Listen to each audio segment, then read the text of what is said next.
James Madison, father of the Constitution, warned, "The means of defense against foreign danger historically have become instruments of tyranny at home."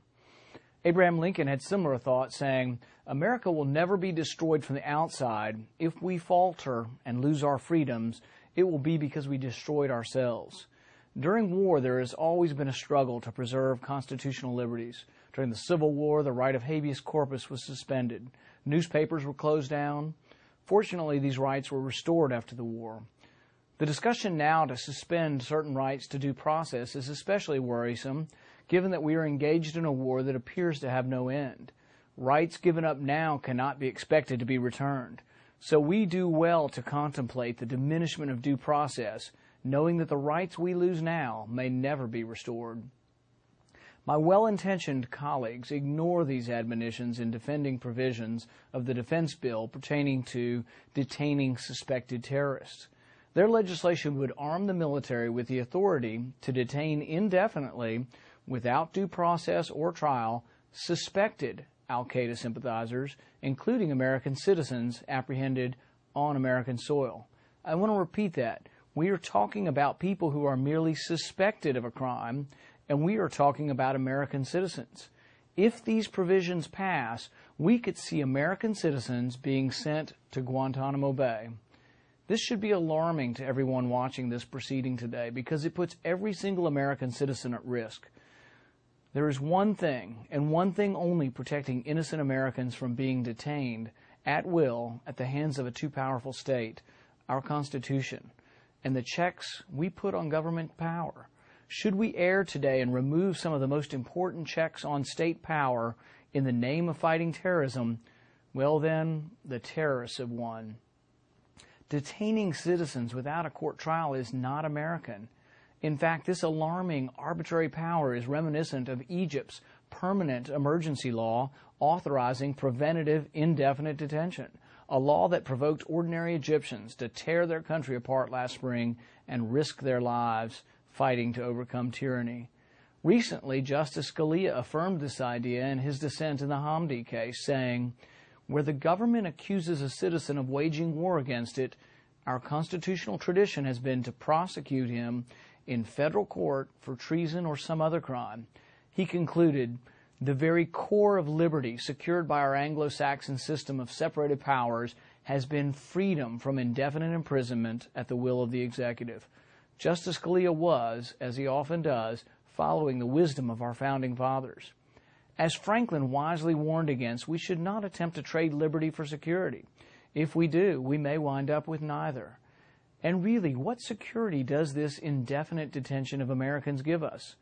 The first and flawed premise, both here and in the badly misnamed Patriot Act, is that our pre-9/11 police powers were insufficient to combat international terrorism.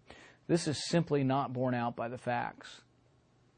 Congress long ago made it a crime to provide or to conspire to provide material assistance to al-Qaeda or other listed foreign terrorist organizations. Material assistance includes virtually anything of value, including legal or political advice, education, books, newspapers, lodging, or otherwise. The Supreme Court sustained the constitutionality of these sweeping prohibitions. And this is not simply about catching terrorists after the fact, as others may insinuate. The material assistance law is, in fact, forward-looking, preventative, and not backward-looking and reactive. Al-Qaeda adherents may be detained, prosecuted, and convicted for conspiring, for attempting to violate the material assistance prohibition before any injury to any American. Jose Padilla, for instance, was convicted and sentenced to 17 years in prison for conspiring to provide material assistance to al-Qaeda. The criminal law does not require dead bodies on the sidewalk before it strikes at international terrorism. Indeed, conspiracy law and prosecutions in civilian court have been routinely invoked after 9/11 to thwart embryonic international terrorism.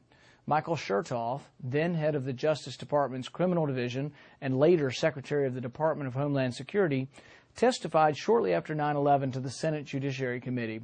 He underscored that the history of this government in prosecuting terrorists in domestic courts has been one of unmitigated success and one in which the judges have done a superb job in managing the courtroom and not compromising our concerns about security and our concerns about classified information.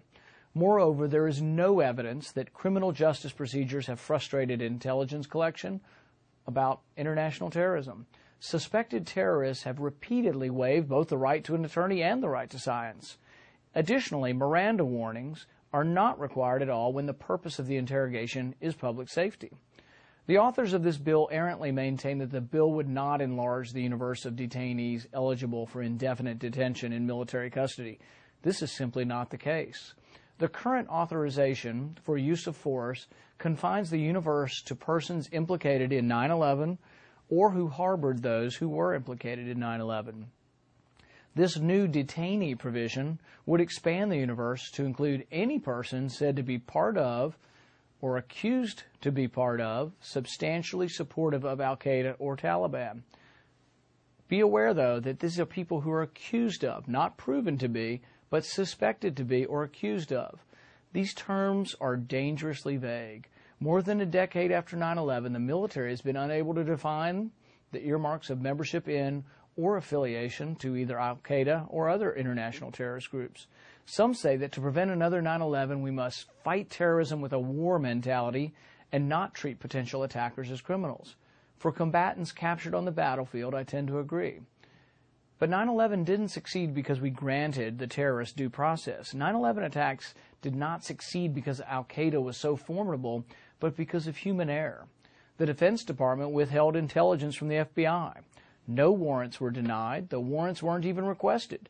The FBI failed to act on repeated pleas from its field agents who were in possession of a laptop with information that might have prevented 9/11. These are not failures of our laws or our Constitution. They are not failures of procedure. They are failures of imperfect men and women in bloated bureaucracies. No amount of liberty sacrificed on the altar of the state will ever change that. A full accounting of our human failures by the 9/11 Commission would have proven that enhanced cooperation between law enforcement and the intelligence community, not military action or sacrificing our liberty at home, is the key to thwarting international terrorism. We should not have to sacrifice our liberty to be safe.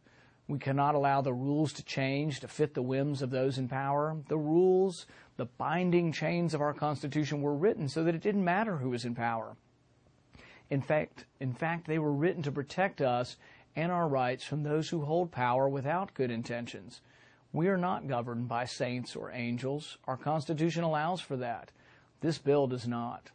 Finally, the detainee provisions of the Defense Authorization Bill do another grave harm to freedom. They imply perpetual war for the first time in the history of the United States.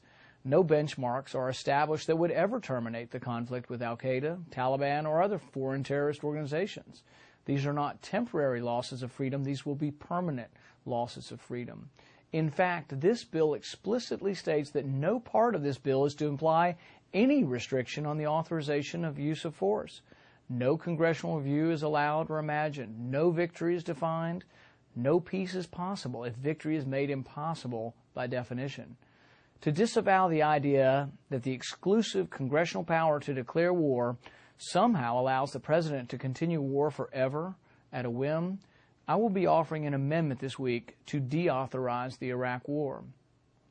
Use of military force must begin in Congress with its authorization, and it should end in Congress with its termination. Congress should not be ignored or an afterthought in these matters and must reclaim its constitutional duties.